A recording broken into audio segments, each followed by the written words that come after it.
How are you? I'm doing great. I'll start with that. Let's start with that's Francis speaking. Okay. Yeah. Let's do basic. This is Anne. This is Francis. So this is one of the only few times that we've had more than two voices on the podcast. I am so excited to do this with you guys. Francis, let's start with you. Tell us just a little bit about who you are, how you arrived here, and then Anne will do the same for you. And this will be one way to help calibrate our voices, but also to get to know your background just a little bit. And this will be the hardest question you ask me of the entire time, just for calibrating. And for Anne, it's a delight, this question. We are married. For your guests to know, we are married. So if Frances misses anything in describing her inner life, I'll just fill in the blanks. Yeah. Perfect. And we have two wonderful sons and two dogs to complete the lifestyle. The on-brand lifestyle, yes. We don't have a We're Subaru, two lesbians but we with two dogs. practically could. Yes. There's no like golden retriever. That's not part of the mix either. One of our dogs is half golden retriever. You've got it wired. Good job. Yeah, I'm wearing clogs just to give you. And I have on pajama pants. It's a very glamorous lifestyle. Yeah. I love it. Where'd you grow up, Francis? I grew up in a small town called Shoreham, New York, which is on the eastern end of Long Island. Okay, Not so on you've the been fancy East eastern Coast. end. Yeah, No. not enough to be fancy, but enough to be far enough away from New York City that I didn't grow up in New York City, even though I grew up near it. Did your family come from humble means, meaning that, Yes. I guess it's a nice way of saying like you couldn't get all the stuff you wanted, but at the same time, you were able to get the stuff that maybe if you saved up for it, but you didn't go without food. You didn't go without rent being made or mortgage being made. Yeah. Okay, so it wasn't desperate means, it was more humble.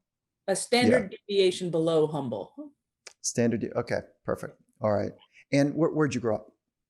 Cincinnati, Ohio. Okay. And similar upbringing or different? I think Different.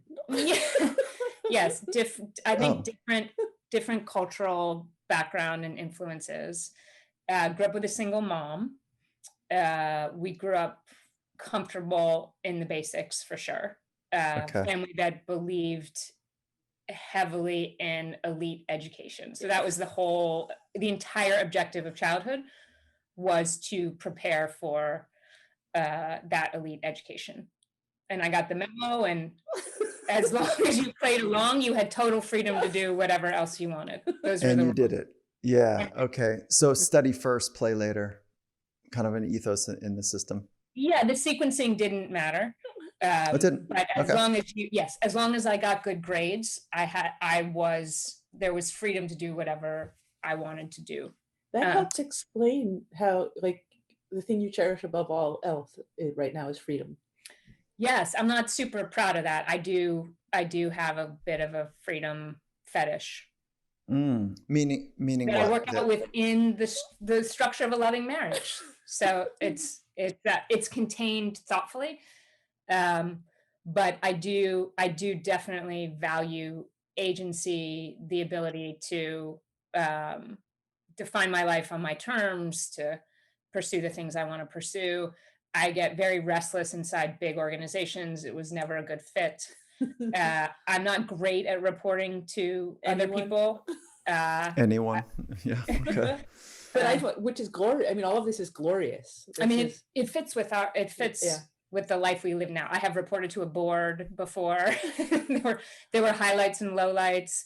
I have had many bosses. At this point in our lives, one thing I value quite a bit is we get to go and do the work. You and I together get to go and do the work we want to do, and write about it and talk about it.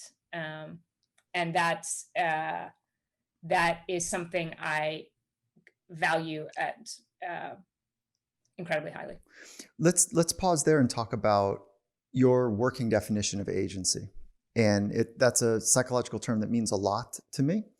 And I'd love to just hear how you're thinking about it from whether it's like is it learned or is it more pedestrian in the way you think about it? I think about it. Conversation is already beyond my grasp. I'm going to try to answer you with a straight face without reacting to my wife. I think about it in probably blunt terms. Okay. In the sense of I control everything I do at any minute of the day on my own terms. Everything I do is a choice. I mean, it's an interesting question around adulthood and obligation and responsibility and what do all those things mean? And those are big and heavy words. And I feel very lucky that I'm in a marriage that feels like I'm opting into it every day because I want to be there.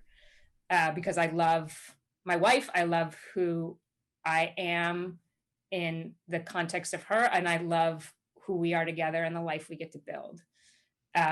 We have 2 wonderful sons together, and it is every day I get to opt into being their mom and creating a context where they get to thrive and learning who they are. And every day that's I get more information about that. So those things may not always feel like choices, but it is a way that I measure meaning in my life and, a successful life, and that they feel like choices. Okay, so agency for you is the responsibility and the ability maybe to choose every facet of your life. Yes. Right? And then meaning is to make choices that matter, that ladder up probably to your purpose. And have you figured out your purpose, or does that feel like it's too big of a rock to get in the container? Because it's a big one. I feel fortunate that I'm always sensitive when I ask this question because I've done a lot of work on what mine is. It doesn't mean it's going to forever be that, but I'm respectful when I ask it because I think most people haven't done the work. But when they talk about it, they have a sense of it. And so I just want to create space for you when you answer that. Yeah, I feel I feel like it is a guiding principle in my life. I think the words I attach to it, and I am a lover of words, so it is fun to play with. She's written 2 incredible books that my name is also on. she wrote them. You got a little glow. Yeah, good. They were co-produced. Yeah. Wait, hold on real quick, because we're going to stay on purpose, but you guys wrote books together, married. Yeah. They're intellectual books. They're about, when I say intellectual, meaning complicated ideas. Culture is a complicated idea. There's an artifact of culture, but it's hard to articulate how to get to those meaningful artifacts. The way I think about culture, and I can't wait to get into this with you guys, is that culture is the artifact of relationships. So the binding nature of culture is the way that we treat each other, what's tolerated, what's accepted, what is coached, what's encouraged. But it first begins with the relationship you have with yourself. And so I can't wait to get to that point with you, but I digress into the point.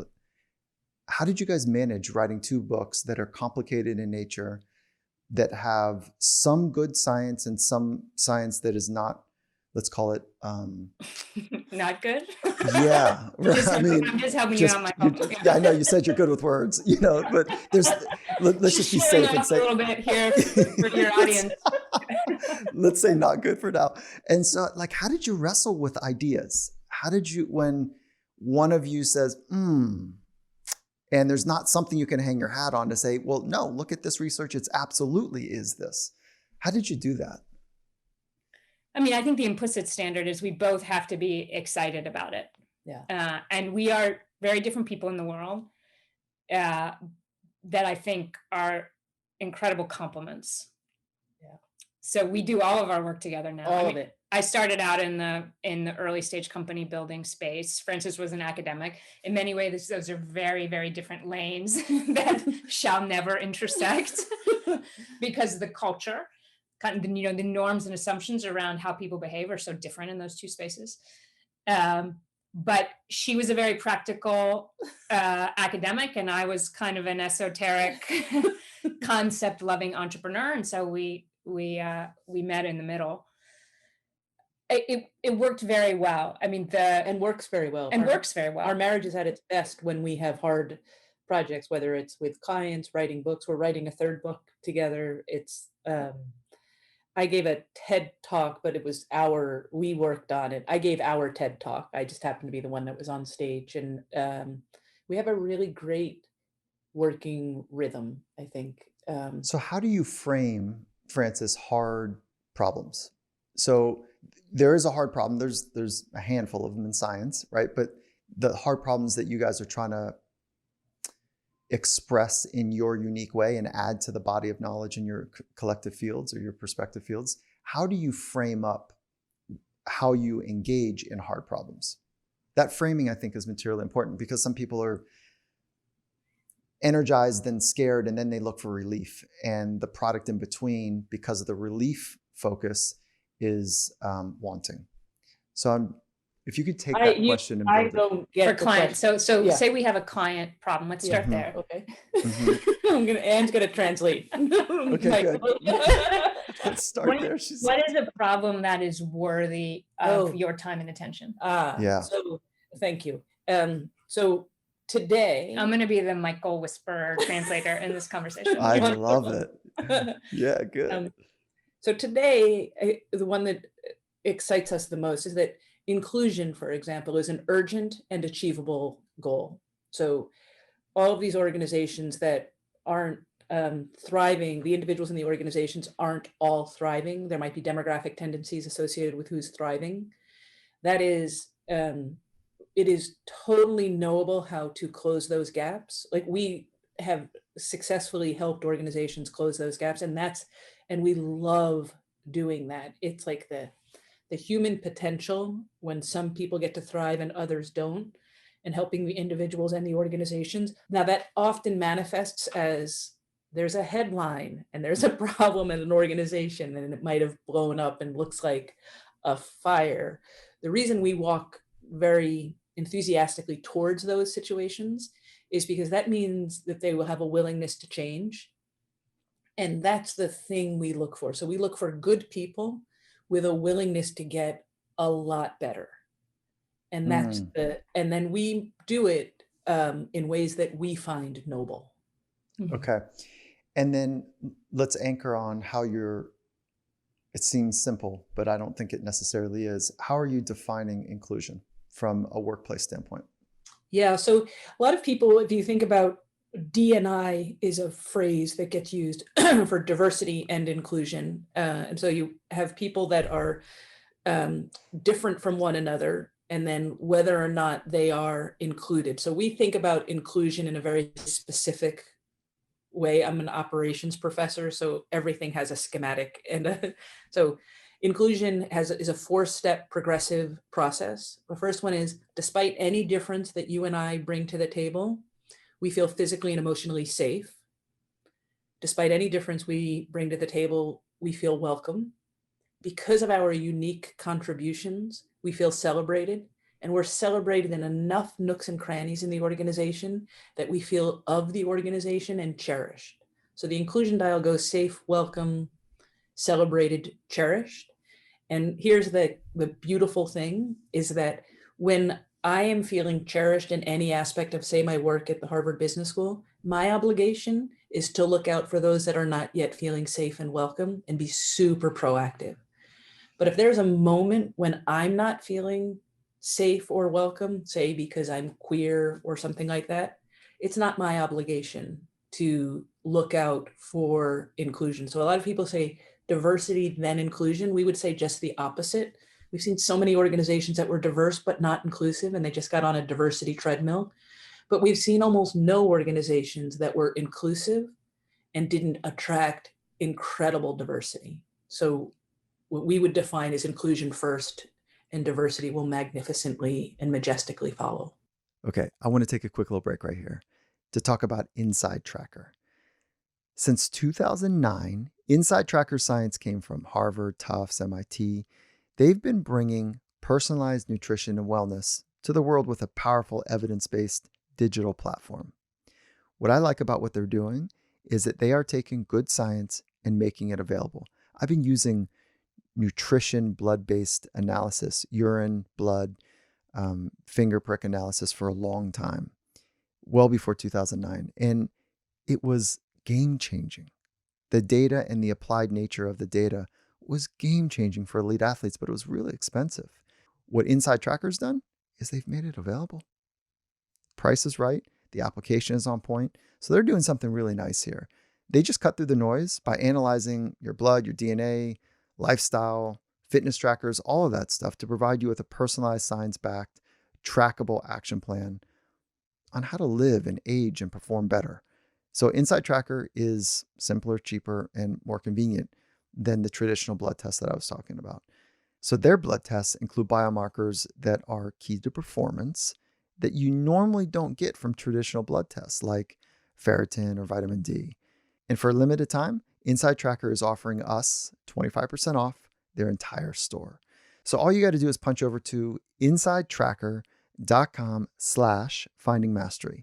So that's insidetracker.com/findingmastery for 25% off their entire store. And Finding Mastery is also brought to you by Dragon. There's a saying that necessity is the mother of all invention. Whether you believe that or not, they figured something out on this idea because I think they're water people, because they figured out a pain point for me and people like me, is that they created a premium polarized floatable sunglass. How about it? So when you lean over and you look at your sunglasses sliding off the top of your head or your hat or the crease of your shirt or whatever, and they're down in the water and they're slipping away before you can grab them. I don't know. It's just a bad vibe when that happens. At least for me, it's just a bummer. And so they solved it. They used some good science to create a premium H2o Floatable Collection. And what they did is they constructed it from a specially formulated injection molded resin that has a density that is lower than water, thereby allowing them to float. I mean, how cool is that? And they also put in part of their design, a special coating to ensure that the lenses are resistant to water, dirt, oil, and other elements, while at the same time maintaining the crystal clear view that they're known for. So I want to highly encourage you to go check out their entire collection at Dragon. The way to do it is punch over to dragonalliance.com and then use the code Finding Mastery at checkout. So again, it's Dragon Alliance, ALLIANCE, dragonalliance.com, and then use that code Finding Mastery for 15% off. And with that, let's jump right back into our conversation.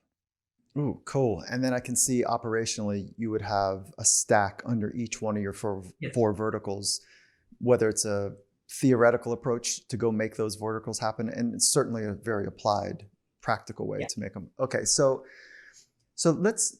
let me do a devil's advocate for just a moment here. Please. And I'm not even sure where that phrase came from, but I don't want to be an advocate of the devil, and I don't want to skin a cat. That's an awful phrase too. There's bring up a point of view. We'd love it. Yeah. Offer an alternative point of view. Offer an alternative point of view. No. It doesn't even have to be yours. No one needs to get hurt. Yeah. No one. So I don't think it's an alternative point of view. It's a condition inside of sport, and I see it inside of business, but there's an appreciation for it in sport, but it's not celebrated in the way in business that makes it real. So let me frame it up objectively. In sport, if you don't have the goods, you don't get on the field. And then if you don't have the goods, you're not on the team very long. Yeah. So in that respect, there's a meritocracy, right? And so if you can't hang with the standards that are being established to be able to quote unquote win, then it's not safe. So I'm just going to start with safety for a moment. So that's in sport and it's well accepted. That doesn't mean that, the organizations that I'm part of is that we take psychological safety seriously, and we create relationships and pockets and forums for people to say the things that are important to say so they can bring them their whole selves in the most progressive way we can. And I'm not saying this is a safe environment though, because if you can't perform at the standard of excellence on a consistent basis, it is very clear that you cannot stay. So I am averse to this idea of we're family. I'm completely adverse to that. Now in business, it's not talked about like that. And so I feel like we're starting to find this narrative that, well, I'm concerned. That, let me just say it that way. I get concerned that psychological safety, and I say, okay, for what aim? And I don't mean it like a jerk, but I just say, for, like, honestly, for what aim? And so it is so that people can bring their whole selves and talk about things that are important and meaningful. Can I interrupt? Yeah, go. Yeah. Okay, so psychological safety, which was created by our colleague Amy Edmondson and our dear friend and neighbor, it doesn't have in it your high standards come with psychological safety. So psychological safety is the presence of safety and excellence. So there's, you would ask Amy or read her book, The Fearless Organization, you had implicit that you could have like a lessening of excellence. Inclusion is the fastest way to achieve excellence. We can accelerate performance. And psychological safety, if it's not achieving excellence, you don't have the psychological safety. So it's not like this feel good. It's because, for example, here's a part of psychological safety. You have an obligation to speak up. You have an obligation, even, you have an obligation to say the best things. You only want, like, you'll have much greater excellence. So I know there's this myth that, oh, meritocracy in this environment will give us excellence and the soft stuff won't. We will thump anyone who calls himself a meritocracy. We will thump them in performance with our woo-woo stuff that is actually much more performance oriented, because many meritocracies, when you really look at it, as you know, in sport, and I played college basketball a very long time ago before you had to be good, and have worked with a bunch of the NBA teams. It's not just about performance. So right. For example, basketball, there's rebounds and assists, but the best statistic in basketball is when I'm on the court, how much better are my teammates? And when I'm off the court, I'm not. But we get paid for rebounds and assists. So already it's not a meritocracy in that it's like picking the particular measures. But anyway, I could go on for a long time. No, this is really important. And that stat, the plus minus stat, is really important. Is the team more productive when you're on the court?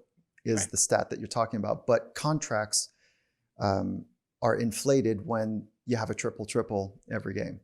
Or whatever. The greatest, Daryl Morey introduced us to the greatest way of getting, Shane Battier and others, getting right. people that are really great at the plus minus, and you don't have to pay them very much on the rebounds and points and assists.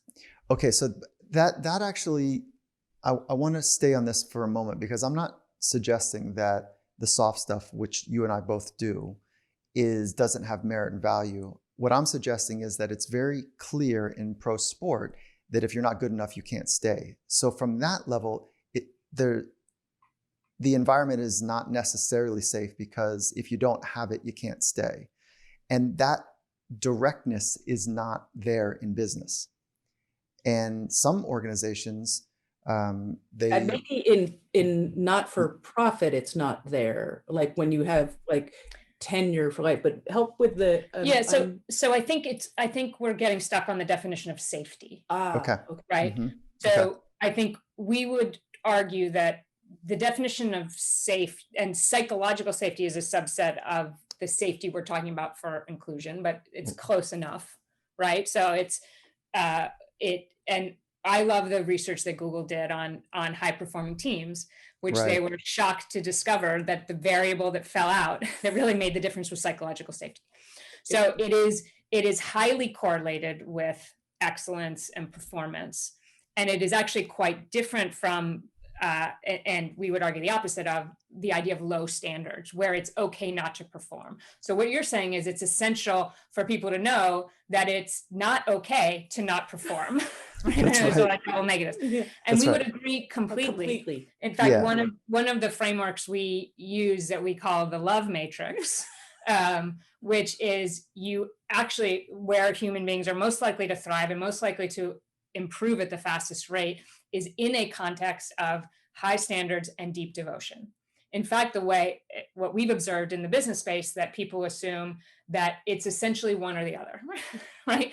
And if I'm going to raise the standards, then I have to dial back my revelation of commitment to this other human being. And if I'm going to reveal my commitment to this human being, then I've got to lower the standards. And where people perform best and where leadership has the highest impact is when we're able to get into that upper right of both standards and devotion simultaneously. So the data are super clear on this. That's where performance happens. Safety, meaning that I am psychologically and emotionally safe when I show up into the workplace, is one part of that devotion piece. And there's no excellence in its absence. That's what Google found out. In fact, it is, again, highly correlated performance excellence and psychological safety. Yeah, I'm nodding my head to all of it as well. And I think if we could just stay here one more moment, I think it's materially important to do so, is that I want to understand how you guys are thinking about safety in relationship to this dilemma. If I don't perform tonight, I'm probably not going to have a second contract. I might not make the team. That doesn't have anything to do with safety. Doesn't have anything to do with safety. Okay, so I disagree with that. I think I agree with the sentiment. I disagree in that it is not safe for me to have the freedom to explore, to muse, to try my very best, when in reality, what I need to do is perform to the standard that others have set as the benchmark to continue with the team. But that musing stuff, I don't know who is paying you for that musing, but it isn't any organization I know. It doesn't feel safe.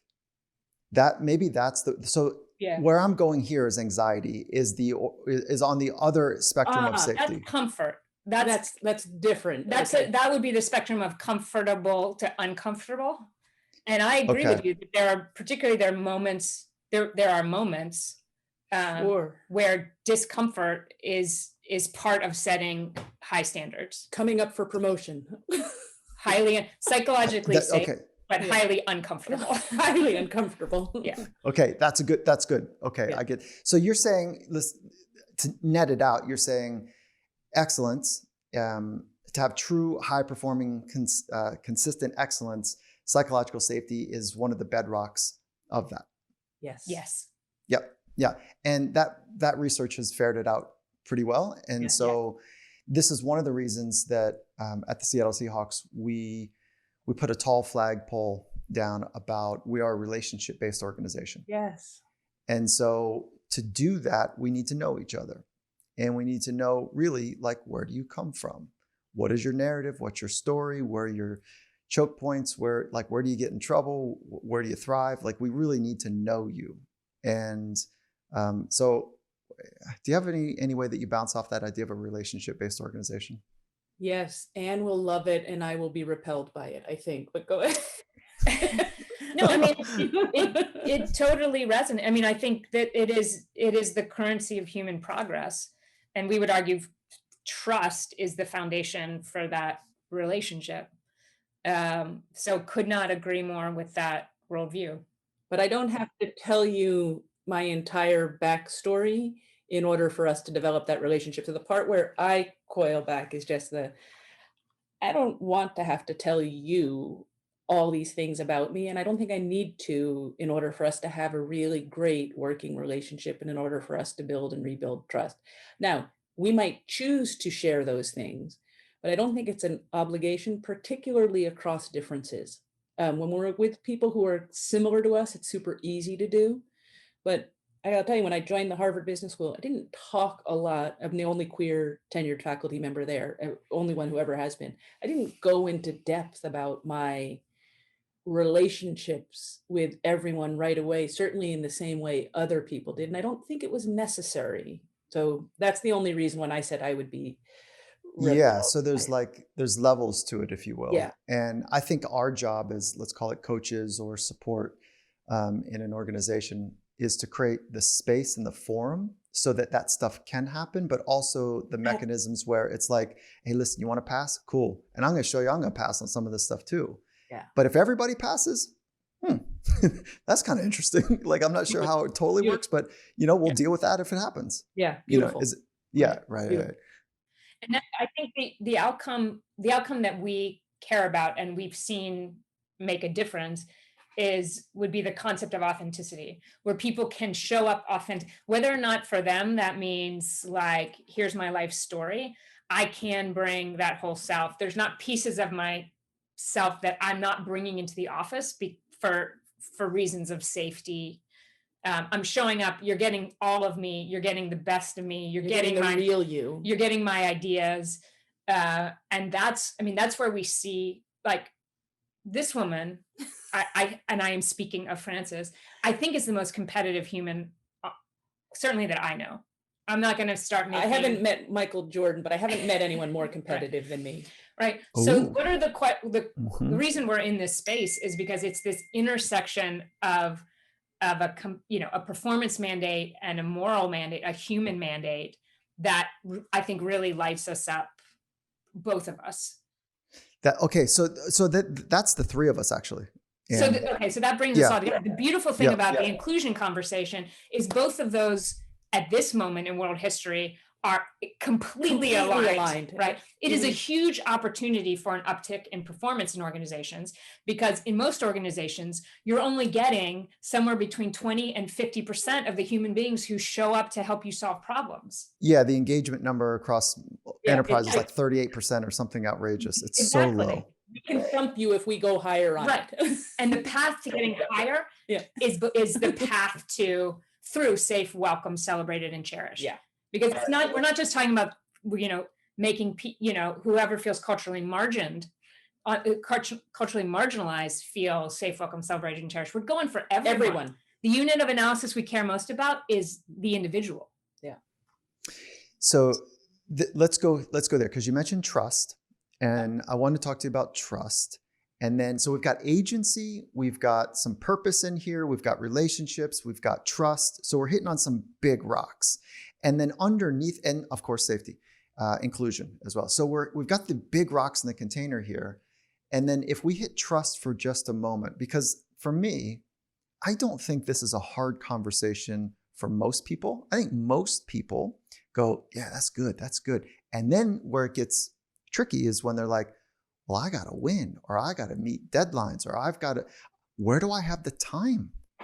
We don't have the time. And if we take time here, it's a false narrative. If I don't have time here, then I don't have the time to do it here. So we'll get to it later. Later never happens. So we end up kind of this snake eating its own tail, grinding mentality, the hustle versus the help mentality. So let's go trust for a minute. Yeah. How do you guys think about trust? Because like Frances, like you coil a little bit on like, how much do I need to say and share? I coil a little bit around the concept of trust. So I can't wait to have this conversation with you guys. Great. So we think about how to build and rebuild trust. And a lot of people spend a lot of time thinking about trust as like a Fabergé egg. And that, you had to protect it. And if it broke, it's gone forever. It couldn't be further from the truth. But that was the case when we thought trust was a monolithic concept. Here's what we have found. Trust is actually 3 components. So we refer to it as the trust triangle because of the 3. I'm likely to earn your trust if you believe it's the real me with rigorous logic and that I'm centered on you. So trust consists of authenticity, logic, and empathy. All 3 simultaneously. When you have all 3 of those cooking, you will earn our trust. When you aren't earning our trust, you can always diagnose it back to authenticity or logic or empathy. And the prescriptions for overcoming it and rebuilding it are different. So we really need the careful diagnosis. Works for individuals and for organizations. Okay. I want to take a quick little break right here to talk about Masterclass. So with Masterclass, you can learn from the world's best minds anytime, anywhere, at your own pace. They figured this thing out. And they've got a roster of folks that are switched on in their craft, world leading. And like I would want to encourage you to go check out, one of my friends, Jimmy Chin. He was on a podcast here at Finding Mastery. So he did something there about photography. So on the Finding Mastery podcast, he gets into the psychology and his psychology, and we get into, ideas about how you can be better from that perspective. And on Masterclass, he dives right down into the center of how to take great photography, how to use lighting and setup to capture the instantaneous things out in Mother Nature that take place. And so I want to encourage you to go check out Jimmy Chin's. They've got legends on their platform, over 100 classes from a wide range of instructors. Basically anything that you're looking for, they likely have a good solution for you. And just recently, I got through a class with Gordon Ramsay, the legendary chef. He just offers really practical solutions that even somebody like me in the kitchen can follow. So I want to highly encourage you to check them out. Get unlimited access to every masterclass. And as a Finding Mastery listener, you get 15% off their annual membership. So go to masterclass.com/findingmastery. Again, that's masterclass.com/findingmastery for 15% off their annual membership. And Finding Mastery is also brought to you by Athletic Greens. By now, if you've been part of the Finding Mastery community for a while, you know how much I love them. You know exactly who they are. But if you're new, they are a daily greens supplement that have been my absolute go-to for the last 6+ years. And what I love about them is that they are relentless. They are relentless to source the highest quality ingredients, to put it into a formulation that meets the palate of, I would say, 99% of people that I know. And I'm particular, like I will eat things because they're healthy. Some people I know won't eat things that are healthy because of the way it tastes. I don't have any issue with this. And most people that I know, they're like, I can't believe that this is actually good for you. They're also relentless to make sure that they are meeting our needs, and they know what most bodies need. And, I just want to put a note in here. This is not designed only for athletes. If you have a body and you're getting after it, this is a product that you'll want to consider as part of your staple. I want to encourage you to go check them out. Right now, they're giving us a free 1-year supply of vitamin D and 5 free travel packs with your first purchase when you go over to athleticgreens.com/finding mastery. Simply visit athleticgreens.com/finding mastery to get your free 1-year supply of vitamin D and then 5 free travel packs as well. So with that, let's jump right back into our conversation. All right. Awesome. This makes it digestible to me. And I'll tell you where I've gone I think you guys might appreciate this, but I don't know. You don't have to. But so let me play it back real quick. Authenticity, logic, and empathy. Yep. So I will develop trust. I will deepen my trust of you if my perception is you're being authentic in the way you're communicating, the way that you're behaving. If there's some logic behind how you're framing up your ideas and your actions. And then what is the empathy piece? If I can have empathy for you, or you have empathy for my experience of you. I believe that you are not just in it for yourself, but you're also in it. You're for also me. in it for In me. fact, you have. So wait, that goes from me. If I'm trying to build trust with you, Yeah. I have empathy that you're just not in it for you. Yeah. Yes. Okay, So- good. So we call that above the line and below the line coaching. So above the line coaching, and think about sport coaching, not life coaching. Above the line coaching, I've done this experiment thousands of times. And you just ask people to draw a line on a piece of paper and say, okay, list all the coaches that fit above the line in your life, that helped you feel like you matter, that they've really made an impact, positive impact in your life. And it's always that characteristic when we debrief at the end. Whoever makes the above the line list, it's like, I just felt like they invested in me for me. Yeah. Like that was part of their life purpose. And it wasn't about the quote unquote coach showing up and getting glory. And so is that what we're talking about when you say empathy? Yeah. Yeah. Love it. Let you're above the line and below the line. Yeah. Love it. That someone's in it for me. Yeah. That this other person is in it for me too. It doesn't have to be exclusively, but in it for me too. Yeah. Because you guys, It's for each other, are above the line. 100%. 100%. For each other, Yeah. right? Yeah. So you don't have to worry about that. Because when I hear empathy, as a psychologist, I hear it differently. I hear that I can experience in my unique way what you're experiencing, and then I can play it back to you in a way that I'm able to convey that I feel and understand your experience. So Not a high enough bar. It's too soulless, Michael. It's too technical. And it's not, What? and you can do that and I still won't trust you. Like, Right. I don't So- think it's a high enough bar. so what's the higher bar? The higher bar isn't, because first of all, we're lesbians. You're not going to understand what it's like. No, to but I got to tell you a good story. I'm going to tell you a good story. be, okay. Yeah. I'm waiting for this story. Yeah, you're waiting. Wait, how can he possibly relate?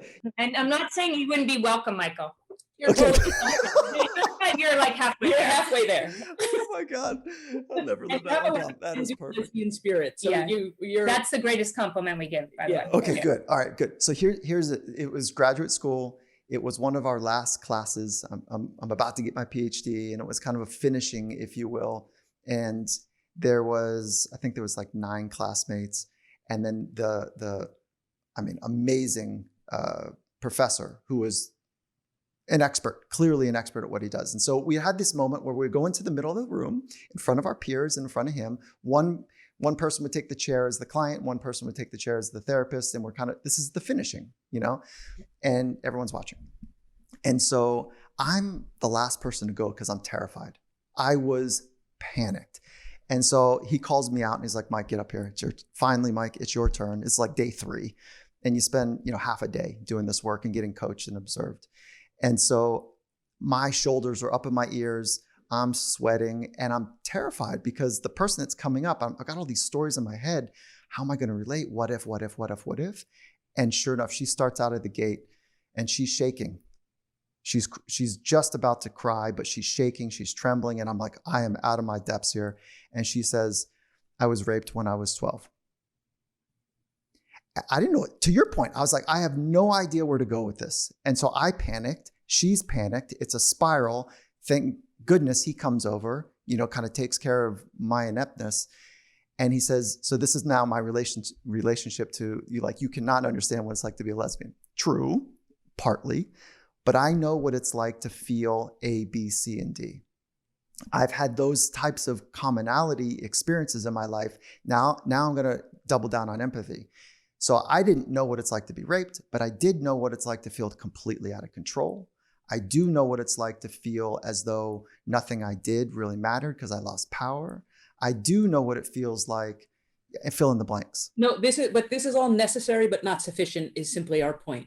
So that's sufficient, necessary but not sufficient to what we're saying. For the empathy part of trust. So that's like great, necessary. You have shared experiences, but you could still be unempathetic having had those distinct things. You have to center on us. Yes. That's what's in it for us. So that comes on top of it. That's why we say that I can get where you're coming from.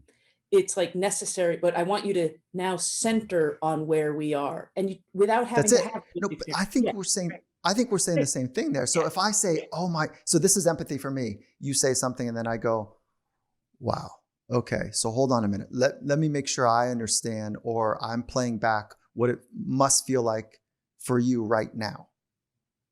You're saying that's not the empathy you're talking about. Well, let's go back to that moment in your chair. Yeah.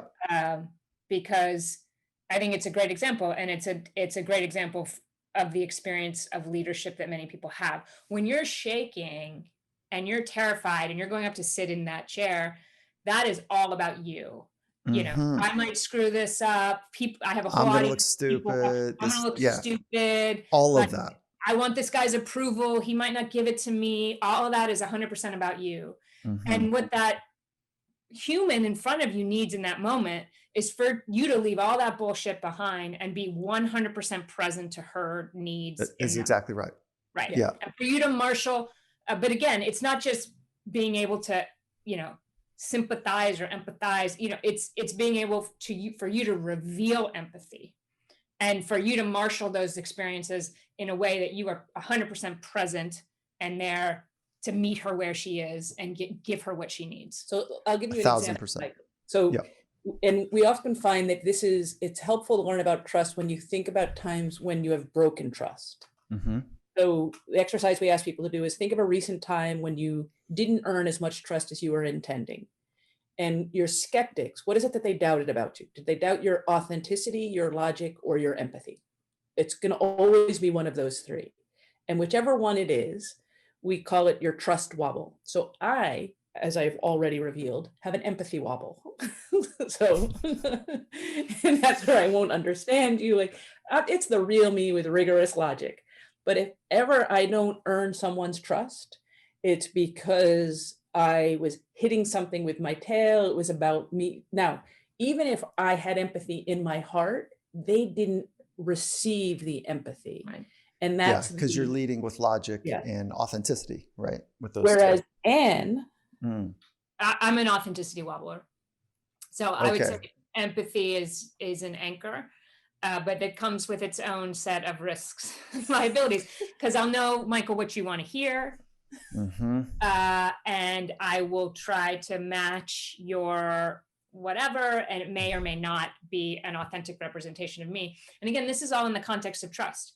So the cost will be that I will not build as much trust as possible, and then we can't build as healthy a relationship on top of that. so that's why you need the three simultaneously. It's like one times the other, and it's not like an overabundance of one makes up for a shortfall. I was gonna say a fun exercise is to like think about public leaders and the ones that you trust or you don't trust. If you don't trust, I bet you can say why you don't trust them.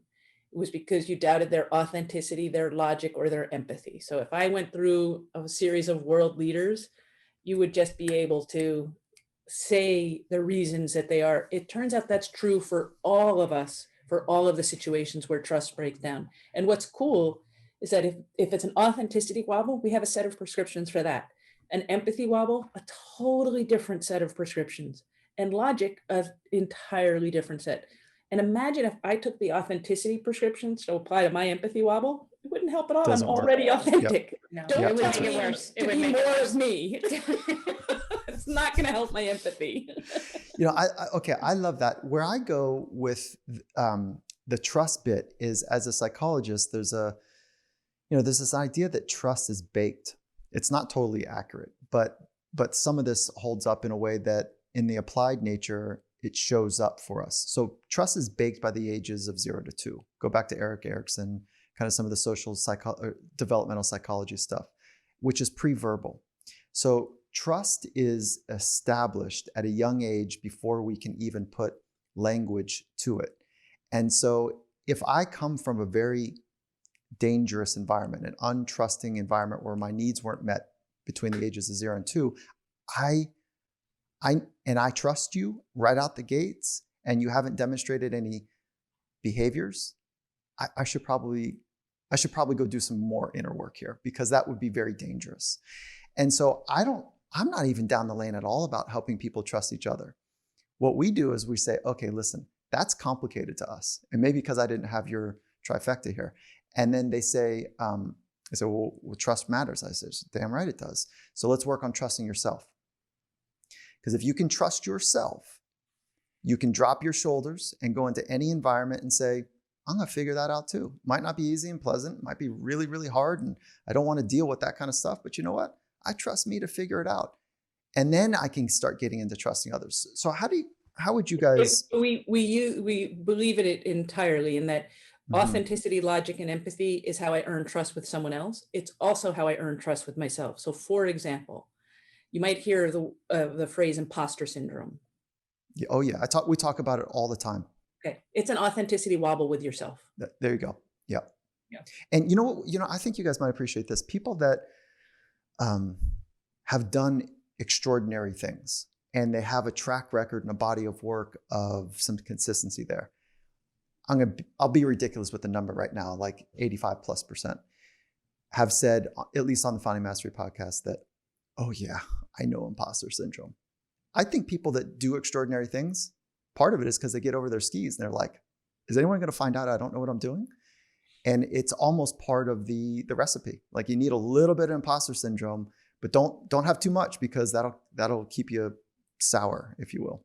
I don't know where that word came from. I think that's why we, just based on our experience, resist this idea that it is this static thing, or it was born early. Like we find that it is this very much living, dynamic concept, organism, that it exists between any two people, between organizations and their major stakeholders. We see trust wobbles all the time at the level of company. We did a lot of work with Uber. They were having a big, bad empathy wobble with drivers, with riders, with regulators. Organizations have to fix their wobbles as well. We find here's the promise we make when we teach this. By the end of the session, you will be more in control and able to build more trust tomorrow than you can today. There you go. And so that's by understanding the theory that you're presenting, the three legs of the stool, Yeah, right. and then saying, asking people for some basic commitments to themselves, probably, right? Can you be more authentic? Can you? Yeah, it's really helping them with the diagnosis. Right. It's not, if you can diagnose it, we can give you really practical prescriptions for how to overcome it. And sometimes we live, like not everybody has an accurate self-diagnosis, so we address that. But I mean, we could do it live with you right now. I'm not saying it would be good theater, but that's like that's I'm at always the level. game. Yeah, yeah, I'm always game. Yeah. Yeah. Because people tend to stumble. If you look at this pattern of 3, people tend to stumble on the same one most of the time. So the question we Most would people ask would. you, Okay, please. not most people, it's each person most of the time. So if we said, Michael, think of the last 3 times you didn't earn as much trust as you wanted to. And think about your skeptics. Yeah, you What were said they that doubting? earlier. You said that earlier, and I didn't understand it. When Yeah. when I did something and I didn't earn trust Yeah. So of just others. think back to a situation. It's hard for you because you're trusted like all the time. But just think of the Yeah. rare moments when you didn't earn as much trust as you were intending. And you need that Okay. moment, that real moment. I got it. Okay. I got it. Now ask yourself, did they doubt that it was the real you? That's why they were skeptical. Did they doubt your logic? Or did they doubt your intention, that they didn't feel like you were above the line? Okay, very clear for me. I'll explain the situation. Yeah. Is that without giving details because it'll give away the person, and I don't want to include them in it. But I failed to act, to do something that would be uncomfortable for. So let's say the person I wish I would have built more trust with is person A. And I failed to act because person B would have felt uncomfortable. And in return, I would have felt more uncomfortable. Yeah. And I failed to act. And the person I really want the trust with, person A, looked at me like, are you kidding me? And so, so now as I'm diagnosing this with you, I don't think it was authenticity because I said, like, listen, I failed to act. I didn't do the right thing there. And it was just an uncomfortable statement I needed to make, you know? So we would call that an empathy wobble. Yeah, I think that that's right. It wasn't logic. Nope. Yeah. I try, but you know what? As you're describing this, I tried to use logic to make sense of it. Good. Such a good example. It's such a good example. Yeah. Damn it. No, that prescription won't work at all. It didn't work. I needed to meet with exactly empathy. Right. Yeah. Yeah. Where But were you in that guys? situation, you prioritized your own needs over the needs of person. That's it. And so then this person A looks at me and goes, maybe not. Yeah. Your needs matter than my needs. And Actually, holy shit, that was the exact statement. Okay, I'm so upset with myself right now because that's not the person I want to be. But I have a 100%. wobble. I love the word wobbles too. Yeah. Yeah. Yeah, because it's like it's temporary. It's so fixable. It's not like we don't want it to be this devastating thing that you have to carry around. Like now that you're aware of it, you'll be able to preempt empathy wobbles in the future. And you know what I love about this part of our conversation right now is that, let's go back to tie it back into safety, is that the person we have a deep, meaningful relationship, and they had enough space to say, I wasn't cool with that. Whereas I think in some of the more business-minded, if you will, like traditional transactional, they wouldn't say it. They're just on to the next. And you don't get that feedback loop. You don't get the feedback loop. So the phrase I have as a fellow empathy wobbler, I would hit things with my tail and wouldn't get the feedback I was doing it. So I was losing trust without even knowing it.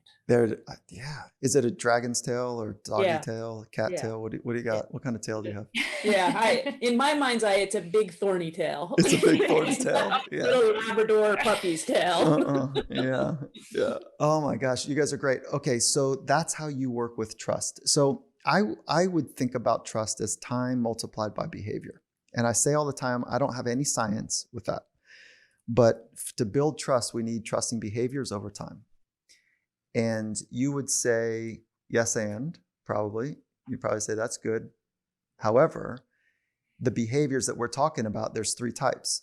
There's behaviors of empathy, logic, and authenticity. And so, does that sound right? Sounds great. Yeah. Yeah. Okay. That's awesome. So, okay. where do we go from here? Now that I trust you guys are going to show up to be very logical, authentic. Go anywhere you want. Once you have a foundation of trust, Michael. Yeah, we go anywhere. Where do you want to go? And the next that's chapter, so the chapter on trust, our book is, it's not about you. It's the first chapter. Yeah. Second chapter is trust. The third one is love. And the fourth one is belonging. Yeah. So on the love thing, I would like to go there because it's one of my most important words in my life. And it's a verb, not a noun, right? And so it requires action. And it feels in many respects, I don't know if there's a gender bias maybe, that as soon as I talk about love, it feels very different than if one of my loved ones is a female talks about love. There's a different kind of thing that happens in different locker rooms. And I'm saying locker rooms, just like sandboxes, if you will. So how do you... I'm here to complicate the binary part of that. Are you? You definitely are. Yeah, that's perfect.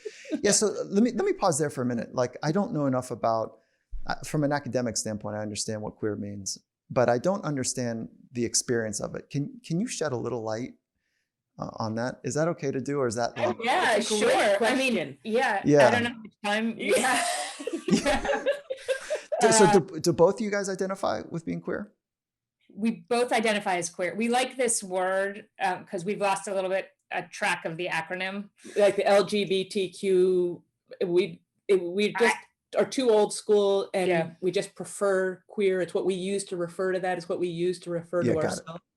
Yeah. And we think, for example, the future is going to be very queer. Right. And we mean gender queer, which is that whatever gender you were assigned at birth may not be your actual gender, and you have this lifelong journey of discovering and expressing that. This kind of Ken Barbie binary may not work for you, as it doesn't really work for most people. So, Gen Z is going to blow that whole thing up. Gen Z is already said no way to it. Like half the generation is like, this is not working. Yeah. Sorry, say that again? So I just love seeing it in rap music and other like hip hop culture where people wearing dresses and nails are painted. I'm talking about men. It's like, you see something happening here. Yeah. No, it's just, I mean, we believe it's just as important for men to blow up the construct of gender as it is for women. So and then there's what in our generation we understood to be the more traditional journey of sexual orientation and same-sex partnership, and that is more, I think, routine now. Like, there's such a glorious expression of gender right now, and such a glorious expression of sexuality, that the kind of mundane, I mean, I grew up in Cincinnati and wasn't so okay to be gay, and then I came out, that is like such a nostalgic view of this stuff now. And as an example, I've never come out. I just always was. Yeah. Oh, really? Somehow, From a young age. So like your friends when you were 8 years old would have said, yeah, like it makes sense. Probably would have. I was not attuned to sexuality at 8, so I wouldn't. But I don't think anyone looked back and ever wondered at whatever age you are. Got it. Yeah. Was she or wasn't she? Isn't she? So wait, hold on. Is Pat queer from Saturday Night Live? Do you know the skit, Pat? Yes. Is that would you guys say? I don't know the backstory. I don't either. She read to me. I mean, it's really like a Rorschach test. She read to me as a masculine lesbian. Yes, that's what she read to me as well. But we had no idea. But I think the point is that you don't know. And I don't think you should. I don't think I would call someone else queer. I'd let them self-identify. Yeah. So right. So then tell you that you're queer, Michael. But I'm going to say yes. Oh, you say yes. Oh my God. Good. All right, let's party. That makes sense. Greatest compliment. Yeah. She likes to give everybody the benefit of the doubt. I love that. Okay. Pat deserves her own journey, is what you're saying. Yes, I am. Okay. Yeah. Yeah, right. Okay, so then from your experiences, you had very different experiences in the way that you identified. Yeah. And the way that your narrative became public. I think so. I mean, it didn't really occur, like women didn't really occur to me until like late 20s. And you had you in your mind considered many alternatives where it Yes. never occurred to me to have an alternative. Right. It was never an alternative for, I think for me, Right. I was dating men. I had lots of boyfriends in high school. It was great. And then there was something better. A lot. Francis, yeah. I don't know. This was way And before me. this was before Francis. Yeah. Women. Yeah. And that, I mean, given the choice, who's not going to choose women? right. On that note, though, is how do you answer the Judeo-Christian, this conservative approach that says, and it's not just Judeo-Christian, but it's a little bit more Western, I'm certainly Islam as well. How do you answer that? Like, oh, they're just confused. And, I'm a little concerned that they're gonna kind of screw up our kids because we're talking about things that are, like gonna really confuse the kids now. And, how do you answer that? It's just a condescending, approach to humanity. I just pissed off a lot of people too. But no, well, so Francis, you're about to jump out of your. I'll give a serious answer, and then I'll give a fun answer. Okay, good, yeah. And I'm actually channeling my wife, who was quite thoughtful about this in another recent public conversation. We are being very kind of casual and flippant about this topic, but the idea that humanity going forward will not treat gender as this immutable inherited characteristic is a radical change. It is actually much more radical than the idea of same-sex partnership, which is something that has been a part of the human experience since the beginning of time, right? Like going back to ancient civilizations. There's nothing new about that. It is, and certainly I think that you can make that case for the trans experience as well. I think what is different about this moment is we are having if let's just isolate Gen Z, we are having a generational global conversation around redefining the most fundamental distinction of how we experience reality. And that is a really profound change. And I actually have deep empathy for how unsettling that can feel for people. And I think that is part of the journey. And inclusion, we have a very big tent relationship with this idea of inclusion and creating spaces where everyone can belong. Now, there is a moment at which if belonging to you means that I can't exist or can't belong as much, then we have to resolve those touch points. But short of that, but a world where my mother is still getting her head around the trans experience, and my righteous 20-something niece isn't sure where she fits on the gender spectrum, that is the reality of this moment. And I think those experiences can actually coexist quite gracefully, but it is not without discomfort. But I think that's okay. That is part of the moment that we're in, and there's learning and progress that's going to come out of that tension. I love the thoughtfulness. Fun out of my fun comment. Yeah, I know. He took the energy right out. I ruined the moment. It's totally, and we are being way too flippant. And I think that when you think about physical and emotional safety, I was asked to go teach in a country where it was illegal and punishable by death to be gay. I was asked by the Harvard Business School to go teach there. And I said no. It's the first time I ever said no to Harvard. And they said no to me 5 times before I got there, but my first time. And when they were super confused, and when they said, you've never said no before, do you mind? Why are you saying? I'm like, because it's illegal to be gay there. And they essentially said, you will be so welcome that you don't have to worry about safety. And I said, there is no amount of welcome that can overcome safety. You got to go safe first, and then welcome, and then celebrated, and then cherished. You guys are rad. I'm so stoked that we carved out this time. It's so good. Every part of it is thoughtful. It's big. And it's also at the same time, you can thin slice right to the heart of it. I just love every bit of how you guys, and it's fun, and serious. You don't lose it with the flippantness. I've appreciated every part of this. And so I want to go back to almost statement one about agency as we're wrapping up here. Right.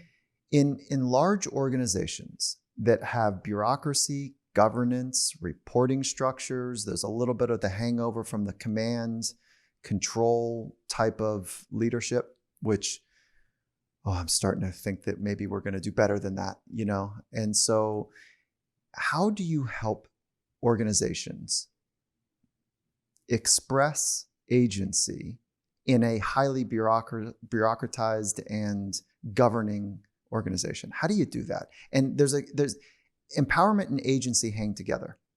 So how are you doing that? Well, I mean, I'm going to try to channel my operations wife and giving you a 3-part schema, Michael, followed by 6-point steps. This is my organizational transformation. There's a new love language here, isn't there? Understand the logic of the other. That's good. This is foreplay, Michael. Yeah. Okay. Here's my 3-part answer. I'm so happy I can be part of that then. Yeah. So you do have to honor the past of that institution. Okay. And that's really important. And we learned that the hard way in our own efforts to transform various institutions. One's very close to our heart, is that you have to acknowledge if you have earned the right to have a command and control structure, there's something that you are protecting, right? Like there are stakes to getting this wrong. And so really starting with honoring the past, but also creating a very clear and compelling change mandate that is aligned with the meta vision and the meta purpose for that organization. Like we exist for these stakeholders. And so we are going to change in order to position ourselves to better serve these stakeholders. Like you have to do the work. And the clear and compelling change mandate without honoring the past will just keep pulling you back. Exactly. So if you don't honor the past and the people that were thriving in that case, if you're at all dismissive and like the playfulness that we were doing would not go well. Right. Yeah. Mm-hmm. So we have to honor the past, have a super clear and compelling change mandate, and then a really rigorous and optimistic way forward. That's part 3. Those are the 3 parts. Yep. And then the way you honor the past is you would do it by saying, okay, you've been successful. There's some things that have really worked. We don't want to throw the baby out with the bathwater. All right, let me stop you. Let me stop right there. Just in terms of the role play. Yeah. Okay. I need a little more enthusiasm and a little more honor. Oh, yeah. Okay. Yeah. Like I need you to do that with commitment.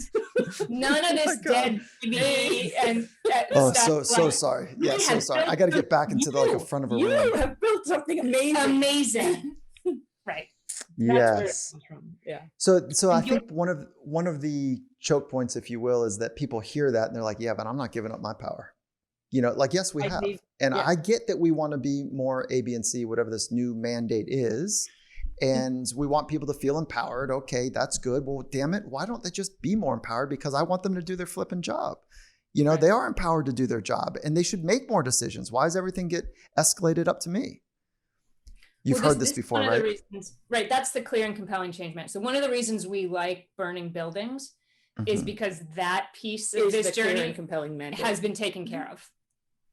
Right? Because I'm on the front page of the New York Times and I don't like it. This isn't working anymore. Yeah, right. My performance has gone down and I don't like it. Right. Like that's because otherwise stay in the past. Yeah. No, let's say the past doesn't work because of it's not financial, it's something else. This is the progressive business. Financially, they're crushing it. But from a humanistic standpoint, they're feeling they're just like, this isn't good enough. It's not. And so, but there's power in having power. And not everybody I don't know anyone that really wants to let go of power out of fear that they might, if somebody else is empowered, that they're going to lose their power, which is not how it works. Yeah. So the book we wrote, which is called Unleashed, the Unapologetic Leader's Guide to Empowering Everyone Around You. It begins with a Toni Morrison quote that is essentially, once you have gotten that power you so richly deserve, Your job is to turn around and empower someone else. Mm. So the fundamental definition of leadership that we use is leadership is about making others better as a result of your presence and having it last into your absence. So when you are thinking in that fixed pie way, we would not call you a leader because you're being way too self-absorbed. But if your job is to unleash others, and by the way, if I unleash others and you do it in a fixed pie, I'm going to thump you. That is absolutely the quote of like the too funny. Yes. Right. And I would say, I would add to it is that I'm not so sure that you can give me, that you can empower me. This is where I get a little hung up on the word. And because if you can empower me, guess what? You can take it back to this trust thing. So I'm not so sure that I need somebody to empower me. I need to know that how to express the power that I already own, that is already within me. And there's some organizational stuff that doesn't allow me to do that. And if I'm okay with it, I'll stay. I've never met anyone who got to their full potential without the help of someone else. Never. I like that. Yeah, I like that. Yeah, yeah. I say often, I say the extraordinary is too big, too complicated, too beautiful to do it alone. Nobody does it alone. Not one person. Yeah, right. I like that. Okay. You guys are great. All right. So where do we get the book? Where can we follow you? Where can people call you and email you to do some work together? You can come to our website, theleadersguide.com. We just started a newsletter that's super fun. We get to just write love letters to the world. You can find the book there. What's really fun about this point in our careers is we get to do the work that we love to do. Back to my freedom fetish. It's also the freedom to work with only the people we want to work with. Which means the really leaders and organizations we love and that are really on the right path, might have some boulders that we can help right size to pebbles, and then they can sweep them away. I want to figure out how to work with you guys. I don't know if you include me in there and you'd want to, but I would love to work with you guys. We've got You're on your way, Michael. Come on, one day, maybe one day.